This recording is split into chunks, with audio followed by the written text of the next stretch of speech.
What are the best Macs for you to buy in 2025? Leave a like down below, subscribe to the channel, let's talk about it. So, there are two types of Macs you can buy. You can buy either a desktop or you can buy a laptop. And from the start, you need to decide, do I need a desktop? Do I need a laptop? Because these are two different worlds in the Mac lineup. So, if you do want a desktop, well, it's pretty simple. You should go for the Mac Mini. Every version of the Mac Mini is a good value. The M4 Mac Mini is a great value machine. This costs $600, $599 to be more exact, and it gives you everything that you need.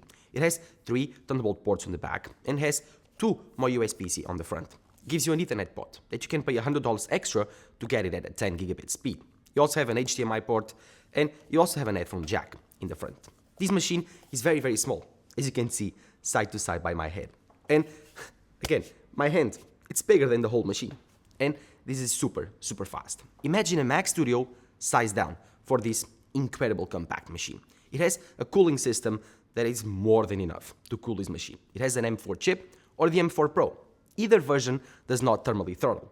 So you can really tell that Apple built this machine to be the most efficient, the smallest, and the most powerful possible. So the M4 or the M4 Pro Mac Mini are amazing options if you are trying to build a setup to your home and you want macOS. But the only downside of buying the M4 Mac Mini is that you don't have any type of accessories available. It does not come with a keyboard, does not come with a mouse, does not come with a display. No, it's simply the M4 chip in a box.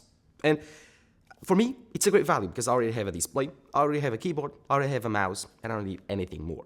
But if you don't have a keyboard, a mouse, or a display, I don't think these are the best value ones because you will have to get other things from third parties or even from Apple, and those will be very expensive. So if you don't have any type of third-party accessory to combine with the Mac Mini, like a monitor or a keyboard or a mouse, I would skip the Mac Mini or the M4 Mac Mini and even the Mac Studio, and I would go for the iMac because I think that the iMac is the best value all-in-one machine in the world. And you are a simple consumer that wants a computer for your home, for your everyday needs, and you want the cleanest, the best looking one, then the M4 iMac is an amazing option. I love the M4 iMac. In person, looks great. You have several colors. You have an incredible 24-inch LCD display that looks gorgeous to look at. You have this incredible, clean, and home-friendly design.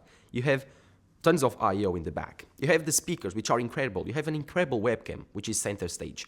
All of these in the same package. You just buy it, it comes home, you plug it into the wall, and that's it. That's your whole configuration. It's insane how clean and easy to use the iMac is. And I love the way it looks. And it performs the same way as the M4 Mac Mini. It has the same chip, almost the same cooling capacity. It brings with it an incredible Magic Keyboard, which is super comfortable to type on. I bought one separately for my Mac Mini because I really enjoy it. And it comes also with a Magic Mouse. It's a good mouse. It's not my favorite one. I think it's not the most comfortable for long periods of time, but it's an amazing option. And yeah, all of these for $1,300 or $1,400, it's an amazing deal.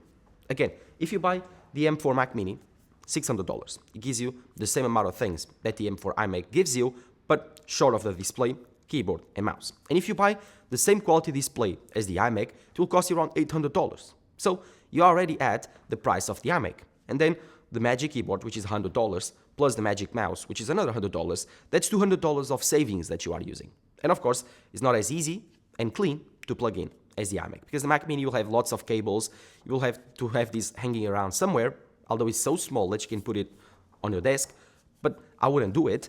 And yeah, if you want the cleanest and easiest to set up, the M4 iMac is the best option. If you want a more pro machine, in that case, it's tougher, because you have two options, and two options only. You only have the Mac Studio and the Mac Pro, and right away, don't buy the Mac Pro. The Mac Pro, it's such a weird machine. The Mac Pro is for those that really need it. The PCIe expansion slots, and the several options you can customize and upgrade that computer. But it's the same chip, it's the same performance as the Mac Studio with the M4 Ultra, or the upcoming M4 Ultra Mac Studio, that will come out in 2025. So I wouldn't get that. Currently, I wouldn't buy any of those because they only have the M2 Ultra. But if you wait a bit, in 2025 we are going to see the M4 Ultra.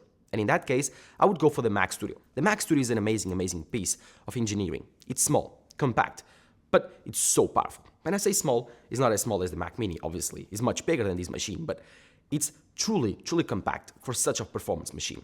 It's super powerful, super fast. And for only like $2,000, you can get the M4 Max version, which will come out later also. And the M4 Max is an insanely powerful chip. It's like almost as powerful, or even more powerful, than the M2 Ultra in some benchmarks, which is insane. So try out, buy the M4 Max Mac Studio for the base price of $2,000, and if you have an external display, in that case, we'll compensate. Because if you spend like $800 on an external display, you already have a keyboard and a mouse, or even you spend $200 on those for $3,000, less than the M4 Max MacBook Pro, you have a pro setup. When I say pro, it's like professional level setup. Not just like, oh, it's a semi-professional setup. No, it's like full-on professional. You can edit full-on movies with it. But the M4 Max Mac Studio is not available still. Neither the M4 Ultra. So currently you only have the M2 Ultra and the M2 Max.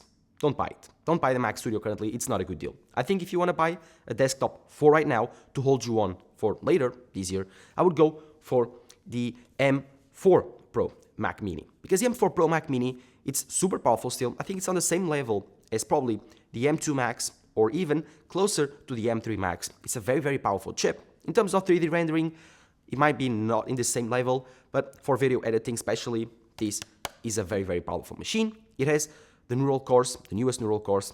It has the GPU cores that are upgraded with the M4 generation.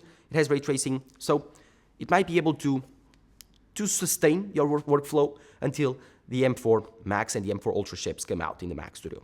Either way, it's like $1,300, so it's some money, but you can sell it later, and the cost will be like $200-300, and it will hold you on until the newest version of the M4 Max and M4 Ultra Mac Studio comes out. These are all my recommendations for the desktop lineup. It's quite short. Apple should release an M4 Max, an M4 Pro iMac. I don't see why they don't do it. An iMac is an amazing, amazing machine, and I love it. I would like to see a 30-inch iMac Pro with all of these chips. But Apple hasn't released one yet, and I don't know why. The value would be insane. Like, charge $3,000 up for it, but give it an OLED display, or give it a 30-inch mini LED display, just like we have on the MacBook Pros. I'm so excited to see if Apple releases this in the near future, but until now, they haven't. So if you want a full-on, clean desktop, your only option is the M4 iMac. As for the laptops, oh boy, there are several options to choose from. Because although the desktop lineup is very, very short, the laptop lineup, it isn't. So let's start by the basics. You have the MacBook Air, and you have the MacBook Pro baseline. The MacBook Air, I think, is the best deal of them all. You have the M2 MacBook Air, and currently the M3 MacBook Air. I wouldn't buy the M3 MacBook Air.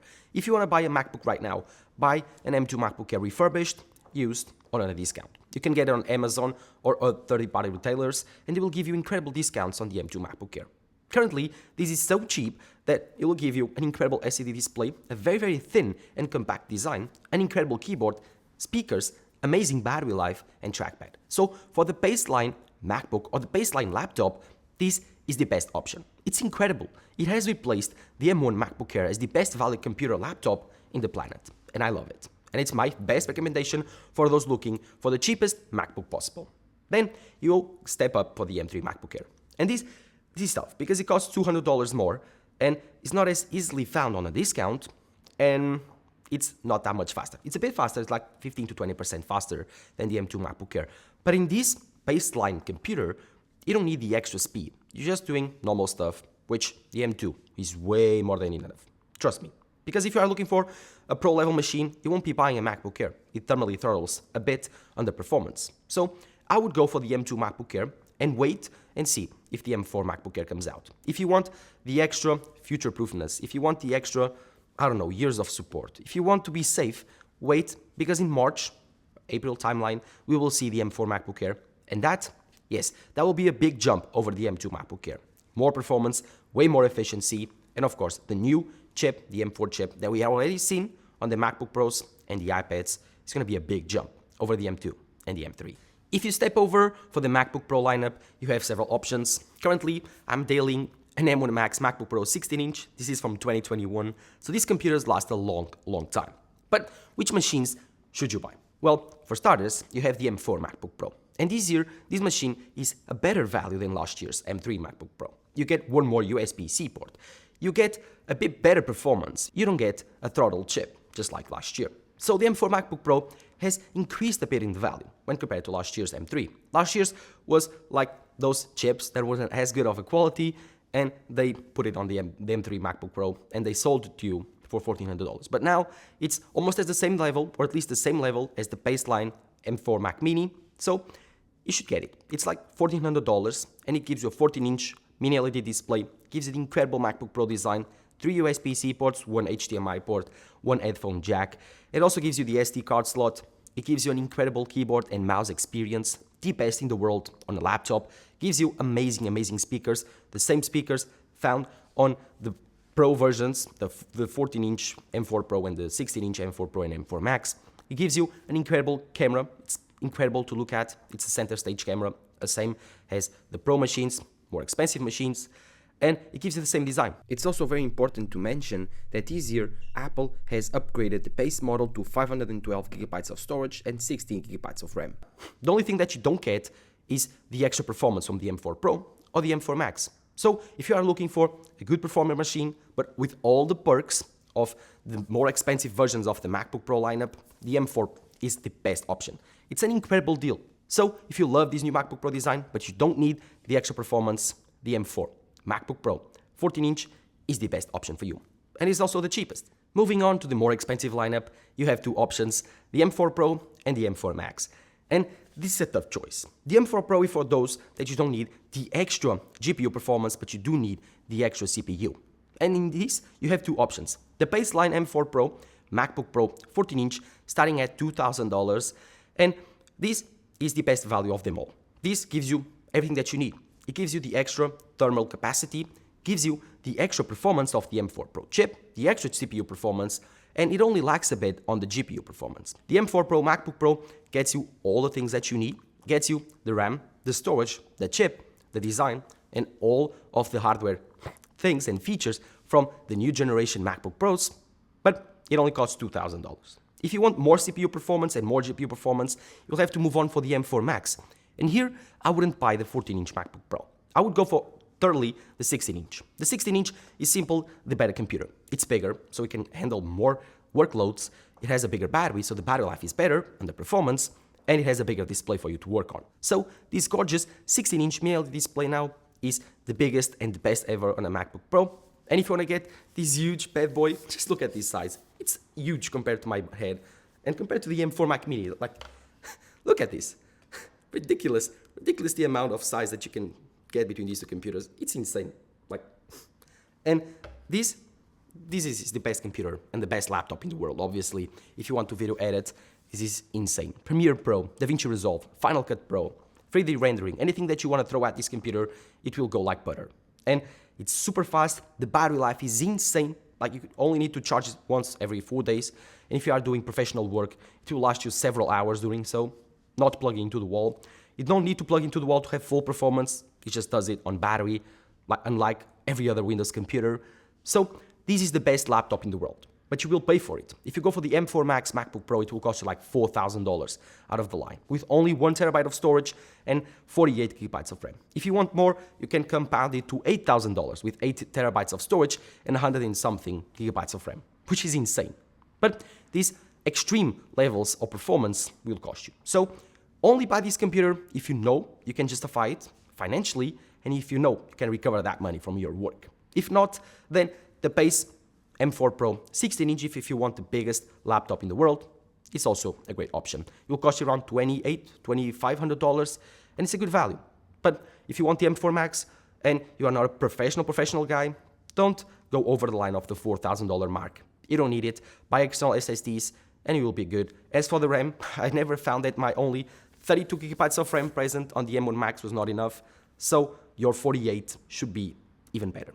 Again, at the end of the day, it's a game of, is it worth it? Can I justify it or not? In the professional lineup, that's what you think about. It's not how much does it cost, but how much can it make for me? And then you make a choice. And so these were all my recommendations for the Mac lineup in 2025. Let me know in the comments below what you think. Which of these computers do you have? And which of these computers are you looking to buy? Drop a like down below, subscribe to the channel. Thank you guys for watching. Bye bye.